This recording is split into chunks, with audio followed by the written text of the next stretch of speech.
Hi, and welcome back to the positive side with Lar and Shar. I'm Larry Rifkin, sitting beside me, Sharon Pannoni. Hello. And today we're going to talk about a diverse subject that can take a lot of different angles. We're going to talk about relationships. And relationships are with anybody that we interact with. You know, a relationship can be with our mailman. A relationship can be with a grocery store. Any connection with another spirit. So it could be animals. It could be anything. It could be anything. Anything that can kind of participate in it. And there are different levels of relationships too. There's the relationship with your mailman who, you know, every Christmas you want to go out there and give him a card and thank him for doing all of that. We have a relationship with him. Different relationship with our grocer. Boy, did I just date myself. We don't have grocers anymore.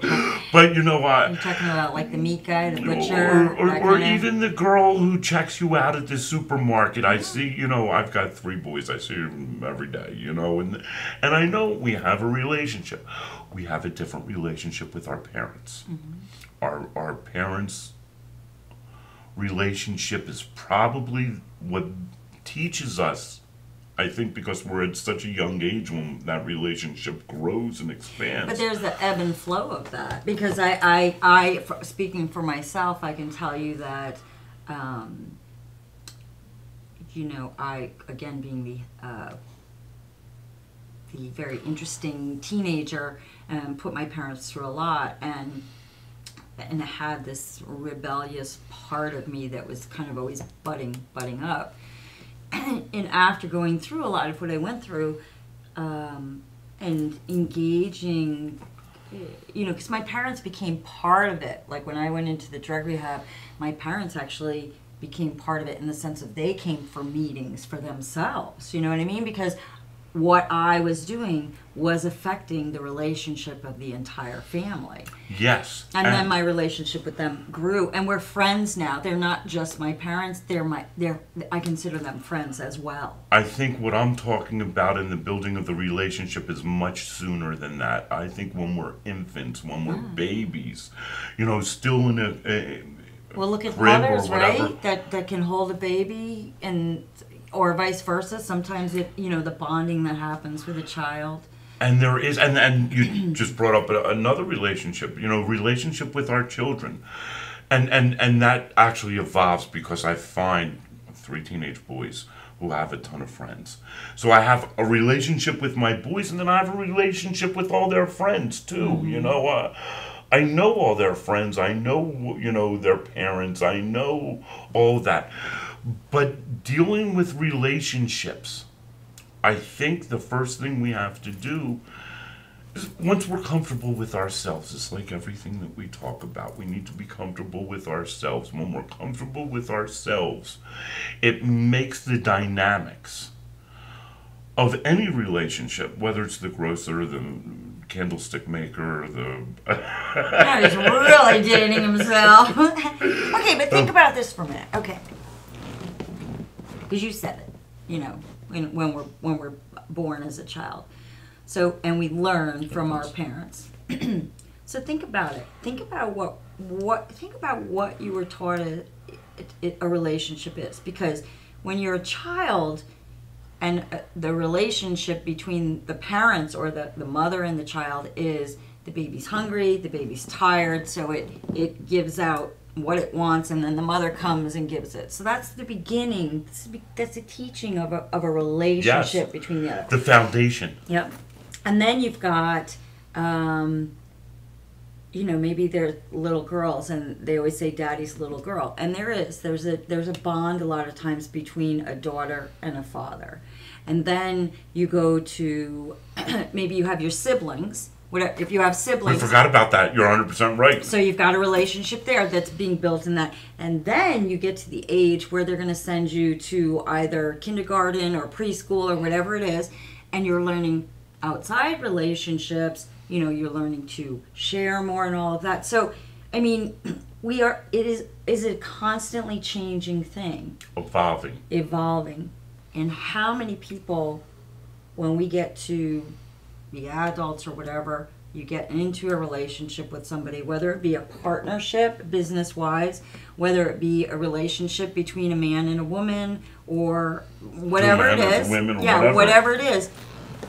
But why is it that there seems to be some type of assumption that I'm marrying you or I'm partnering you, and this is it, this is it.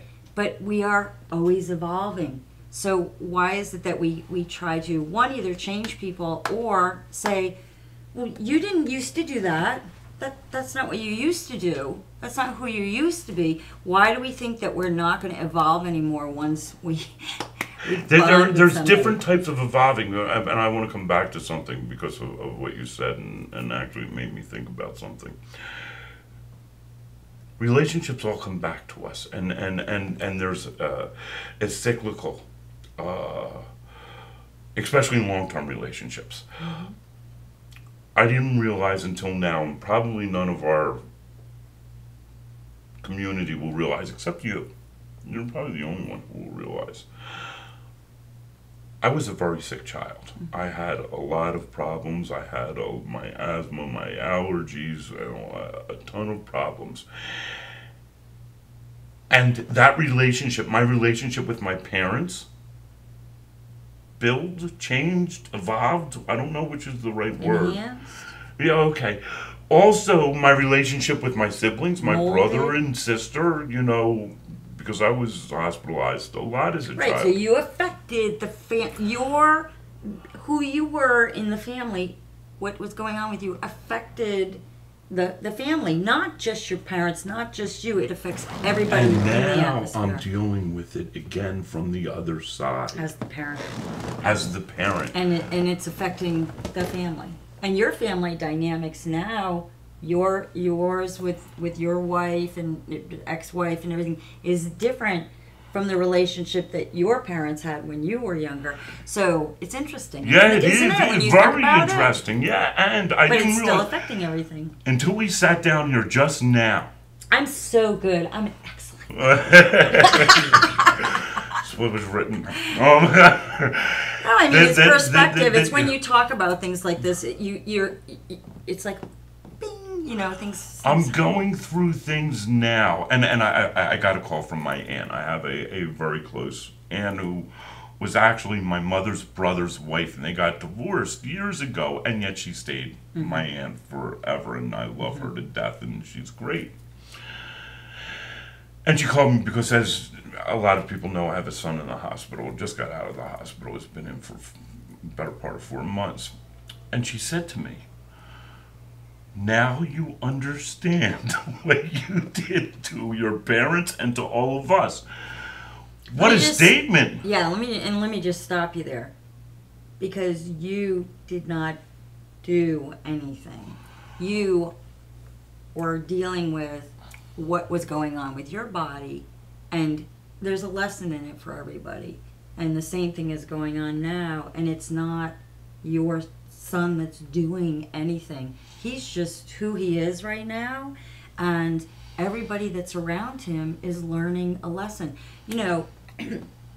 I say that Larry's son, and I guess we're talking about him for a minute, has an old soul, because when I love some of the things that comes out of him, and one day he was talking about, he was in the hospital and they were talking about taking the tube out of him, and he sent me something on Facebook saying, "I think the nurse forgot me," And so I said, "Well, ring the buzzer." You know what I mean? That's me. Ring the buzzer. And he's young, and he answered back, and he said, this was his answer: "No, I'll be patient." And that stuck with me. This happened more than a month ago, and that stuck with me. That statement stuck with me. So everybody that's around Max at this time, and you've used his name before, there's a lesson for everybody. So it's not that he's doing anything. He's creating growth in all of those people that are around him, if they so choose. Not only a growth. Well, yes, I guess this folds into a growth. It is. You're growing from this. It's teaching me, and I've been on a spiritual path, and I believe in compassion, but it's teaching me so much more about compassion. It's teaching me so much more about love. Yeah, I mean, remove the word, and I don't mean this disrespectfully, remove the word spiritual journey. Who gives a hoot about a spiritual journey at this point? Who are you, right? Who do you see when you look in the mirror in the morning?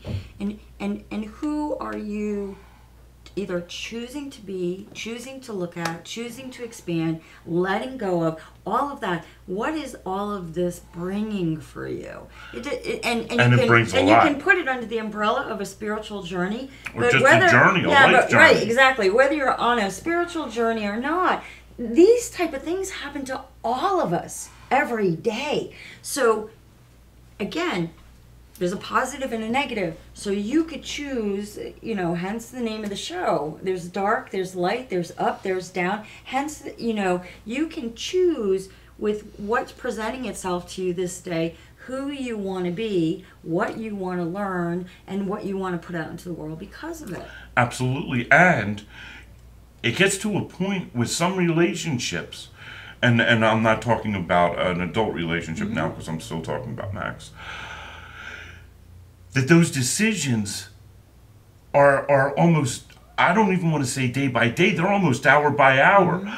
I went to bed last night and I put him to bed and I said, we've got to be up early, I want to get into the office. We got up, he didn't feel good, I didn't feel good, and it was that relationship. It was like, okay, Max, I can push you, I need to get into the office. I've really been neglecting a lot of this stuff that I've been doing. But it wasn't, because the most important thing in the world is relationships. Yeah. It is I don't care about anything. If my son can breathe, I would happily live in a cardboard box underneath a bridge in St. Pete. Yeah. Relationships with even pets. I mean, we have pets and things, and they're affected. You're right, and your pet was. Your pets were affected by this that's going on, right? Yeah. Very much so. Yeah. And so...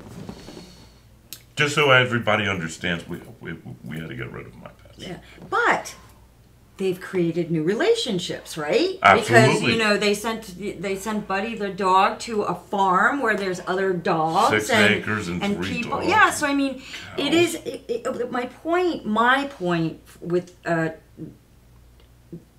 this part of the conversation and all of it is that relationships are always changing, and sometimes when we fight that change is when things feel difficult and mushy and yucky, versus if we just look at each other and go, I love you and I want the best for you, and the ebb and flow, and that's the beauty of any relationship, in my opinion. And I do believe that the most important thing on the planet Earth are relationships, whether it's a relationship with an intimate partner, whether it's a relationship with a parent or a sibling. I am, I'm not a kid anymore. My closest, and I lost both my parents in the past 6 years. My closest relationships on this planet Earth are my siblings, and they both are 1,600 miles away from me. I moved to Florida, but I still, that is, and we also have different relationships. I'm going to talk about you for a second, because we also have different relationships that might not be with this same object all the time. You have a very intimate relationship with owls.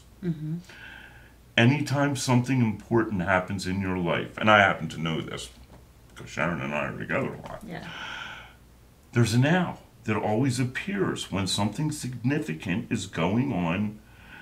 And you pointed it out, and then I started pointing it out, because even here in the office, if you remember the owl that was... Yeah, I mean, we're talking a live owl. Like, I had shared this story with Larry about the owl, and one night we were in here for a meditation. We were doing and we never are here late in the office, and the lights were out, except for where we were, and I walked over and I saw him in the window, and then I shared him with Larry, because I'm like, that's my owl, And without getting into too esoteric of a relationship, of the conversation, I will tell you that even though people have passed, I still have a relationship with them. And I'll talk specifically about my parents, and you know better than anybody because I've spoken to you personally about this. Cardinals. Yeah, with my father, they're always, yeah, absolutely. Like if I see a butterfly, it's like, hi, Grandpa. It doesn't even, it's like not a second thought. It's like a butterfly goes by and I'm like, hey, Grandpa. And relationships just build. And again, I keep saying this, and I don't mean to be redundant, but yes, I believe relationships are the most important thing on the planet Earth. It's more important than our job. It's more important than our career. It's more important than the car that we drive. It's more important than the house that we live in. Relationships are what build us, and including relationships with ourselves. Yeah, I mean, if you want to go back, we always talk about going back, and he brings up the cavemen all the time. I don't know what that's all about. But anyway, it's one of my past if you go lives. Back, if you go back in time and go back as far as we can cavemen been taught, even further back than that, I think. There wasn't that all of this stuff wasn't here before, you know what I mean? We didn't have houses and cars and bridges and all of that stuff. So, you know, it was relationships, you know. It was relationships. The Flintstones wasn't true? Well, it could have been. It's But still, you're right. Yeah, it's it was relationships. always built around relationships. We take it from infancy. That's definitely consistent. We take it from infancy when we're born, relationship with our parents, and we grow relationship with our siblings, we grow relationship with a larger society, school, religious, whatever, as we grow into that. And then we get into interpersonal relationships, more intimate relationships, relationships with somebody that you feel might be a life partner, a soulmate, a twin flame, whatever term that you want to use. A twin flame, I haven't heard that one before. Look it up, it's great, it's a great term. But we go into these relationships, and in the beginning of these relationships, it's always called the honeymoon period. You know, even in a new job, it's called the honeymoon period. You know, when the president came in, you know, his first, you know, was the honeymoon period. Everything's bliss. Everything's beautiful. Oh my God, all those little things that you do just, you know, are magnificent. The way you snort when you laugh. You know, she doesn't. I'm just using that as an example. But, I can. And then we have in our mind, because we've set this path of, you know, happily ever after. Happily ever after. And society also plays a role in that. Society also, this way, right. And this way. Okay, look at it. Okay, so what role does society play in, you know, we've got the different cultures, we've got the different income mediums, we've got the different, you know, the class. You know, somebody says they're a doctor versus somebody says they're a, you know, cafeteria worker or a street sweeper or whatever. I'm only saying that because some street sweeper almost took me out in the parking lot this morning. But you still have those? You know, what is the reaction? And really, what are you reacting to?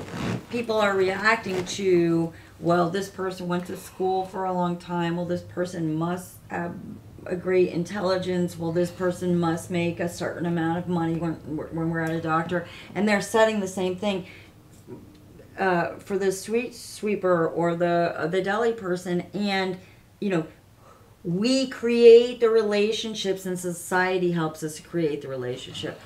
Who I choose now, as I become more and more aware of the importance of relationships and what I believe to be that we all come from the same place and that we're all here for our own lessons, is I try to see past all that and literally see the person. I don't know where they've walked. I don't know what they've been up against. But what I do know is mine. I know my story. And if I even take a half a second to look at my story, you know, I think there's a saying, how could you cast the first stone? You know what I mean? Because it's like, who am I to... So I'm choosing to go into relationships now with, one, knowing who I am. I know myself better than I ever have in my entire life. And because I'm choosing to learn about myself.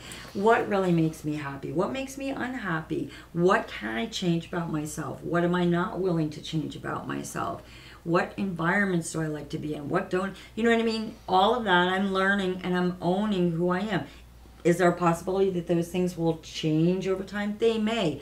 But at this point in my life, I know when I'm happy and comfortable and feel fulfilled and have meaning in this, that, or the other thing. So when I go into a relationship, that's who I'm bringing with me. And if it's a relationship where a lot of those things are similar, it might be a long-term relationship. If not, it could be just a short thing. But I'm also very aware, in my opinion, that you learn something from every single person that you meet. Absolutely, and the old saying is, you don't know if somebody comes into your life for a moment, a season, or a lifetime, and it doesn't matter. Yeah. What matters is that we take something from it, that we learn from it, that we grow from it. Yeah. I think each relationship that I'm in, I learn from it, I grow from it, I advance, I take something from it. I think my biggest goal in life is to keep making new mistakes. I don't want to make the same mistake again and again and again and again, because then I don't learn, and I'm destined to keep doing it over again.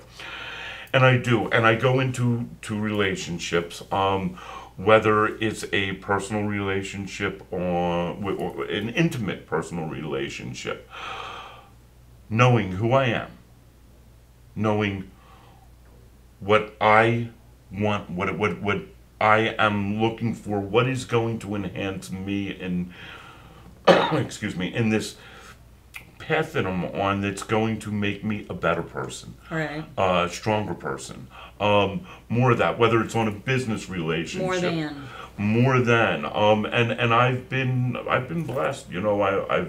I've been blessed with, this is the fourth business. I've had several good relationships, although I was only married once, and that was for 29 years. That was a long time. Mm-hmm. And another relationship with my ex, which a lot of people think is extremely strange. Yeah. She happens to be one of my closest friends on the planet. And it is who you choose it in your mind too, because you are close, so you can have that relationship. For myself, in my husband, I don't like that word ex. We don't have a relationship. There was a distance, and he was in a different place than I was. But he's married now, and all I've ever wanted for him to be was happy. So I'm happy for him. I mean, that's what you have to bring into a relationship. But that's what we grow. And again, as we started this show, relationships are the most important factor. What about Tom Hanks, right? What was that movie? Oh, well, I know which one you're talking about. Wilson. Yeah, Wilson? Wilson was the ball. The soccer ball. The soccer ball. He needed to have a relationship with something, right? It's like a desire. What a great analogy. It was. Wilson, you remember him. I think it was Wilson, yeah. We hope that you got something from this. We hope that you learn that relationships are the most important thing that we have out there, and what we want to invest our time, our effort, and our being into. Do please come to our website, www.AmazingUniverseTV.com. Blog, send us comments, send us suggestions, send us articles, and become part of our community. And until next time, remember, there's always a positive side.